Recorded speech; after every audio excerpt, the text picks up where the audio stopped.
Well, it starts off the beloved Lord Zadkiel. He's also considered an archangel. He says, "Greetings, Chelas," and that means students in Indian. So he says this evening he's come to talk to all of you about the personal challenges, the inner contest within our personal fight with our human self in our spiritual selves in order to have a spiritual existence in the human form. So he says the internal fight has been since mankind descended into the embodiments on earth. And he says that even to this day, it continues. And the most important thing is to focus on our own ascensions. And that's rather than just 2,000 years ago. So he says that he's an ascended master, as is beloved Lord Jesus Christ and others like beloved Lord Saint Germain. So he's just bringing these names up here to show that it's been done before and all of you are ascended masters in potential. So today we talk about the inner contest with our human subconscious and our ego. The little I in respect to the big I, which is the I am presence of God. So beloved Lord Zadkiel sends a great blessing to all of you with the purple violet energies that he's circulating around all of you. And you may even feel some sensations or chills because of that. So he says today, as we look, he had an affirmation that he wanted me to share with you. And he said, it's a simple thing. Every morning when I wake up, he says it would be a good idea to say, what's the divine purpose today? And leaving it, rather than having some divine epiphany, is get up out of bed and start living it.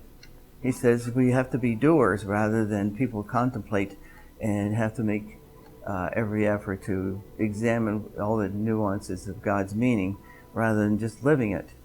He says that I am presence in us is eager and awaiting every day to make manifest through us.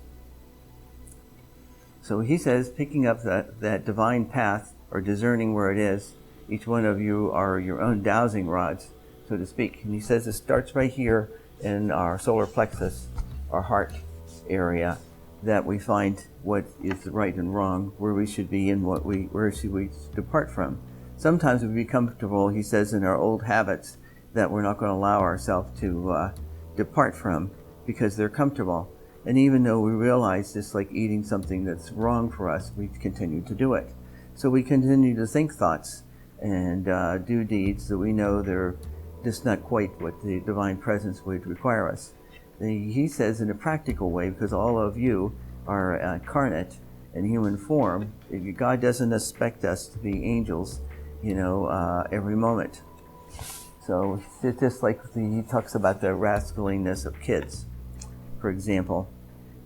So beloved Lord Zadkiel, in a loving way, he's giving each one of you an attunement today, and all those who will hear this message as recorded, that they too will receive an attunement for the I am presence that will help us discern our purpose for each day. It says whatever kindness or kind thought that you can exhibit or have is part of the divine plan, even though we have a scheduled day. Some of us go to work, and he said some of us are retired. I guess he's referring to me. And moving along, he says in a practical way that we need to look after ourselves. He says just like we bathe our human body, we should also bathe ourselves in the purple violet energies of love's forgiveness, as beloved Lord Saint Germain talks about. So Lord Zadkiel talks about the ascended masters hold the entire earth in that purple violet ascended flame, in all the souls in it, even in the spirit world, and in many dimensions, every day, constantly, so that we have that purified energy that we can tap into. He says, man, it seems to be an endless reservoir of bringing up negativity rather than positivity. And he says at the end, there are two ends of the stick. So we can either go to the positive end or sink down into depression and, resort to given manifestation of our more human, earthy selves. He says also he wants to make a note about what we eat, we take into it becomes a part of us. So he puts a little mention about when we're eating animal matter that is full of fear, that fear becomes a part of our cells and then manifest into different physical illnesses. of which I've recovered from. So, beloved Lord the Lord Zadkiel here is suggesting that the simple process of transmuting all the things that we eat, whether it be animal matter, vegetable matter, or mineral matter, that we visualize that purple flame around it, is transmuting it, removing the fear and all the substances that shouldn't be there, vibration-wise or otherwise, that is not for our highest good. So as we also, he says, you can energize your food by visualizing in it the divine life force, the I am life force, right from the heart of the great central sun, from God himself. Breathing in that life into the food will give us something living to eat. And the other part of it is that we are light beings, so we're eating light. And that's the most important part, is to acknowledge that part of us, the ascension from which the shift of consciousness will occur. So he says that the disbelief of man is so deeply embedded in our genetic structure and so on, of not being able to attain a divine presence, such as Lord Zadkiel presently exists in higher dimensions. And he says we all have that in us. We all exist in these same dimensions. So he says right now he's looking at all of your higher selves as equals to himself. So we just have to have that shift of consciousness from our earthly human selves and our mundane tasks, just moment by moment. It doesn't have to be constant. You see, there you are, an hour, you have one thought about God. That's good. And we find as we move through the day and we practice a habit, that we think more and more about divine presence just for a moment, and we get a shot of energy and encouragement that will help us overcome the human habits and things that we're trying to correct. He says that we integrate this into our daily path. And one of the things you can do when you feel that the connection with divine, just even for a second, imagine that you are like a radio antenna, and it radiates through the ground that you walk on, through the air and through the air waves all around you, just like you're a beacon sent off just for that moment. You're part of the divine plan of raising mankind. And in this, you'll leave a blessing where you were standing or walking. So he says the next person to walk through that will be influenced by that, because their own higher self will acknowledge it. So a beloved Lord Zadkiel is saying also about, he said it was brought up earlier prior to this meeting today, about karma in man. Whatever you do to others comes back to you, and the many embodiments we've had, and the challenges we've had, both negative and positive, both spiritual and unspiritual. So he says that obviously every jot and tittle is paid for, but the most important part is the lesson. So in asking for divine help and understanding that lesson, even for karma we haven't experienced yet, he's saying, and he's very emphatic about that, things you haven't experienced yet, that's set for you to experience.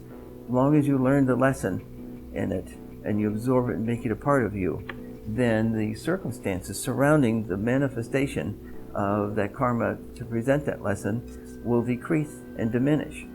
He talks about also earlier, prior to this meeting today, to Paul and I, about divine discretion, that God has and will forgive us for things that we have done. Much of mankind can't move forward because of self-guilt. And we keep repunishing ourselves over and over for something that doesn't need to be experienced at all. We're caught in what he calls a loop. It keeps repeating itself over and over, and we need to escape from that. Sometimes, he says, karmically, mankind, whether a woman or man, gets in a loop. They continue to experience the same kind of lifetimes, and the great lords of karma have to break that up and give them a different type of life so as to stop that pattern. But a person could possibly revert back to that. So he prays for all of us this moment, and a moment of divine reverence to the I Am Presence that will not backslide, will make fast our every forward progress that we have. He says for encouragement today is what you focus on. So he says if a person focuses on positivity and happiness and laughter and optimism, then that's what you will manifest. So as we do that, we also fill our aura our energies that we radiate from our human self, from our astral, mental, emotional, ethereal selves in the higher realms around us, this enthusiasm, and others who pass through our aura actually pick it up. So he says in some way we're sort of inoculated as long as we continue to have those momentary thoughts on a regular basis. Connecting us with God will keep us from becoming infected with the virus of negative thinking. So at this point, beloved Lord Zadkiel says that quieting that inner contest within us of who's got control, our subconscious or our conscious mind or divine self. So we have to put away the little I's, and he makes that plural because of the subconscious thinks that it's an entity unto itself, that we have the cooperation of everything.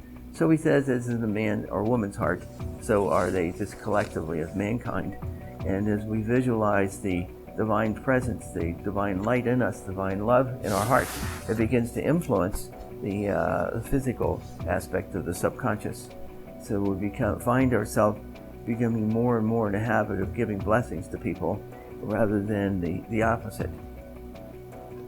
He says it's a challenge today with the communications being bombarded with what he refers to as tweets and Facebook acknowledgments and all of this. He calls it sort of the human conscious rhetoric, and he says that we can influence that if you choose to engage in that and send a positive thought out. Something that it's enthusiastic and it's motivational, something that would encourage people and their self-absorption of becoming sad. He says a lot of that is for attention. God gives us constant attention, but we don't always acknowledge God's divine presence and giving us attention. He sends us divine love, just like a constant rain of light upon us in every cell of our being, but unless we acknowledge it, then it's not absorbed. So he talks about he's going to depart from that for a moment, but in a practical way, when you meditate, that you breathe in the breath of God, and that's what we did when we took our first breath as the baby in a human form, is we took that living breath that helped us feel alive and experience life in a human form. So he says that in that divine breath, we need to, in our meditation, breathe in that light that it stays in us and builds its greater and greater energies that begins to uplift us in a spiritual way, but also in a practical way. He says that when we have courage and we know that we're not alone, because the divine presence with us, and he says divine presences. He says many of you are not aware of the many guardian angels that surround you constantly and always kind of giving you encouragement. Maybe he or she will do this at last. They'll overcome it. I'll try again. So it's a constant, never-ending on their part is to help all of you. He says it would be nice when we thank God for things, and we also thank our guardian angels and the many whose names tumors to mention that come to bless us in an invisible way.